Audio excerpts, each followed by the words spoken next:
But do you think there's any specific adjustments that Usyk will make as a matter of course going into this fight tactically? Tactically, I think he will know from the first fight. Fury was very good once he got his confidence, and that was after about 2 or 3 rounds.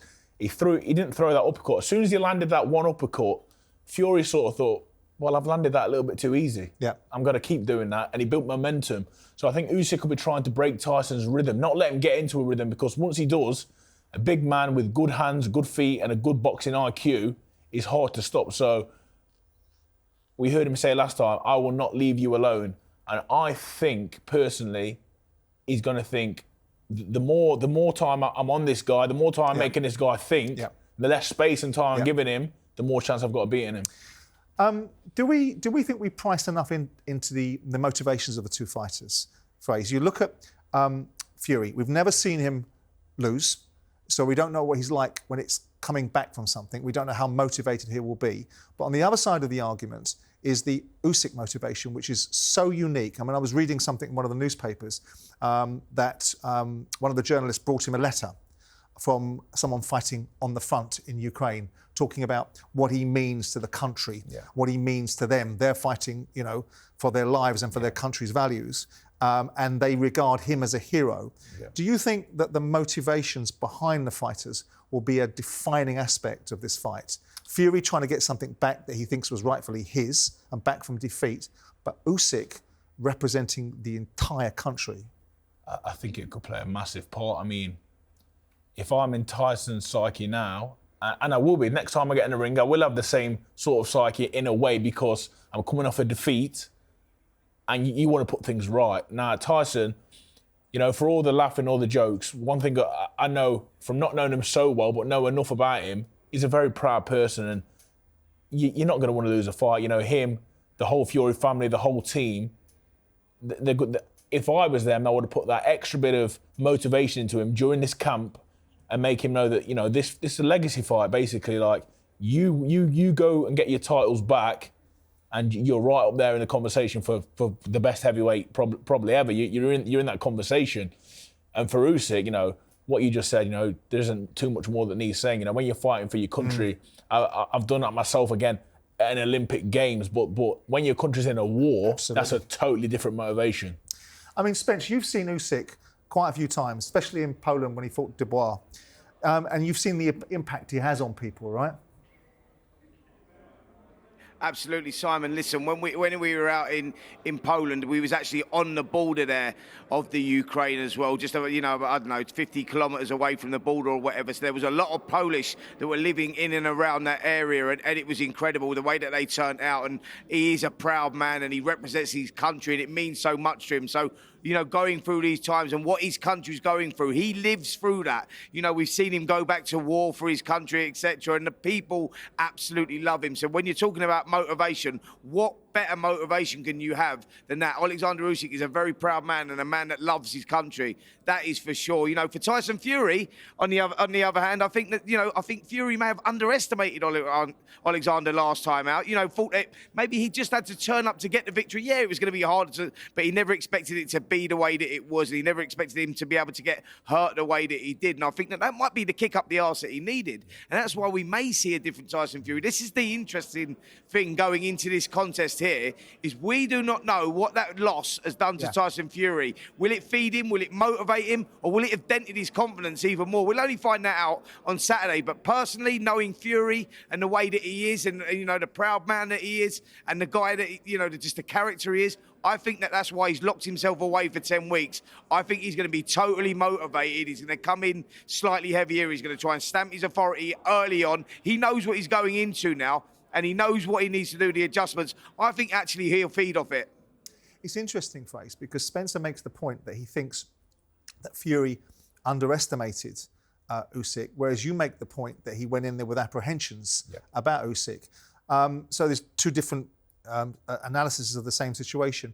When you look at Usyk and he talks about never coming off you, never leaving you alone, how tiring is Usyk a fighter to fight against? I've heard Tony Bellew talk about the nature of he makes you work all the time, every minute of every round, however he does it. But how tiring will that be, or how tiring is it? Well, it makes it a really, really tough night work. You know, we can speak about the size all you want, but when there's someone in front of you and they're not leaving you alone, they're not going away, it becomes hard, not just physically, but mentally. And I think even in that first fight, Tyson, the moments when Usyk was pressuring him and he was landing them shots, I seen Fury was like slipping and sliding, and not all the shots were connecting, but they were still coming at him. So you have to defend them in one way or another. And then there's the constant feinting, the different little angles, the different looks, and Fury's got all that body to hit. There was a few shots in there in that first fight where there were nothing shots really, but he's non-stop touching you. He's non-stop in your face. Which is engaging you mentally as well as physically. So you're thinking, what's coming next?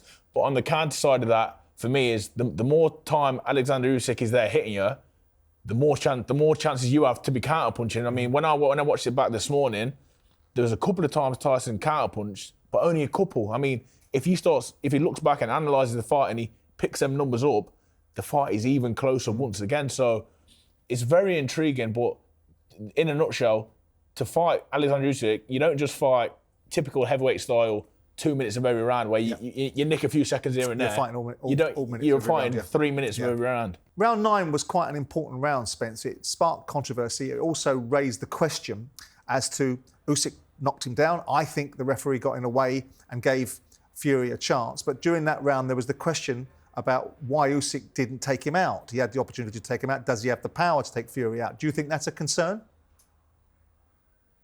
Absolutely, Simon. I think going into that round 9, Tyson Fury had pulled himself back into the fight in many ways. And, you know, I think that Fury was carrying that backhand in front of his chin and Usyk was sizing that left hand up all the time. He went round the corner with that shot and landed it beautifully, took Fury's legs away. And then that was the difference, the combination punching. He sensed that he hurt Fury, put his foot on the gas, landed combinations, and he had him going. And yes, the controversy is around the referee, you know, the referee jumping in. I think the referee actually jumped in because Fury was going down and the referee thought he was actually going to hit the floor, but he hit the bottom rope and come back up. So Oleksandr Usyk could have continued pushing forward and maybe he should have done that and let that left hand go, but he didn't do it. The bell rang and then that was the controversy surrounding should it have been stopped, shouldn't it have been stopped. It's always going to be there. That cloud's always going to be there. But to Fury's credit, he come back really well in those last 3 rounds after that traumatic round he had in round 9. But round 9 was the turning point of that contest there. And that's the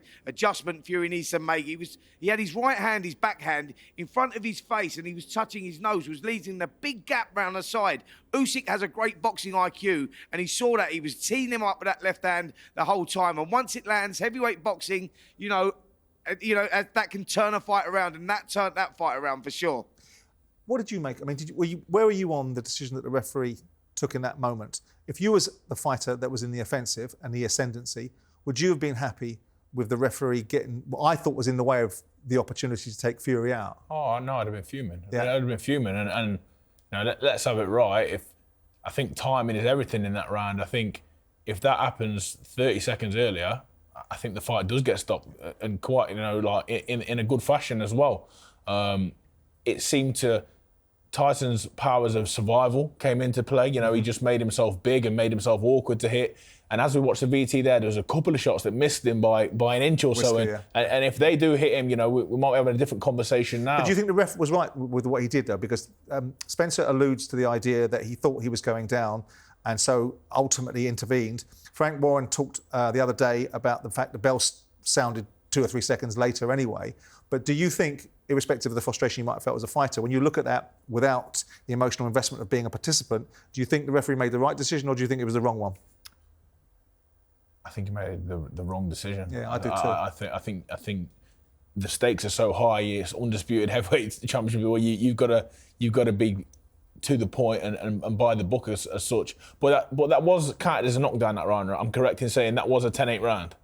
Yeah, it was. Yeah, it was. So essentially, he did get knocked down anyway. Yeah. But I think you talk about the finish. Yeah, he might have completely finished. And yeah, you're right. On AM, on DAB, via the talkSPORT app, and on your smart speaker.